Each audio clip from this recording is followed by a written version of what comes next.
General Nicolas Torre III maaring managot sa arbitrary detention.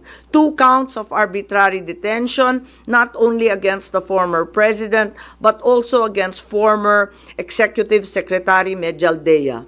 Ikalawa, violation of RA 7439 for not allowing the former president to be visited by VP Sara, both his daughter and his named counsel, and for forcing the former president's lawyers to leave him. Also, the violation of 3019 for allowing himself to be induced or persuaded by General Marbil or SILG Remulla to perform an act in violation of law, rules, and regulations in connection with his official functions.